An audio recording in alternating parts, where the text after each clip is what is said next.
હવામાન ખાતા તરફથી હીટ વેવની આગાહી છે, જેથી અગમચેતીના પગલાં રૂપે સિવિલ હોસ્પિટલમાં કેટલાક પગલાં લેવામાં આવ્યા છે.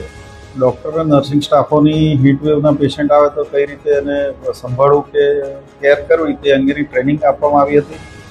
કેઝ્યુઅલ્ટીમાં પણ એ માટેની વ્યવસ્થા કરવામાં આવી છે અને એક 10 બેડનો વોર્ડ પણ બનાવવામાં આવ્યો છે. ચોથા માળે કિડની બિલ્ડિંગમાં બનાવવામાં આવ્યો છે, જ્યાં વેન્ટિલેટર સહિતની તમામ સુવિધાઓ ઉપલબ્ધ છે.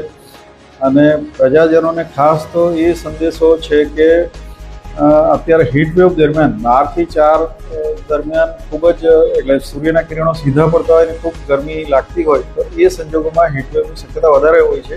અને પર્ટિક્યુલરલી ખાસ કરીને વૃદ્ધો, બચ્ચાઓ અને પ્રેગ્નન્ટ લેડી આ સમય દરમિયાન બને ત્યાં સુધી બહાર ન નીકળે એવું સૂચન છે.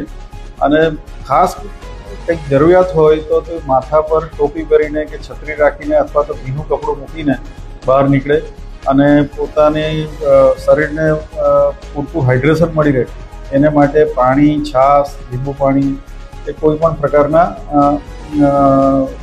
નાળિયેર પાણી કે એવા પીણાઓ લેવું જોઈએ, પૂરતા પ્રમાણમાં લેવું જોઈએ, જેથી કરીને એનું હાઇડ્રેશન મેન્ટેન થાય. તદુપરાંત ORS પણ રાખી શકાય. હોસ્પિટલમાં પણ એ રીતે ORS રાખ્યું છે, જેથી કરીને ઓરલ ફ્લુઇડ સારું જાય તો હીટવેવની આડઅસરથી બચી શકાય. અને ધારો કે હીટવેવનું એટલે એનો અસર થઈ જાય ને એ પ્રકારના પેશન્ટ આવે તો એને માટેની તમામ પ્રકારની સુવિધાઓ સિવિલમાં ઉપલબ્ધ છે.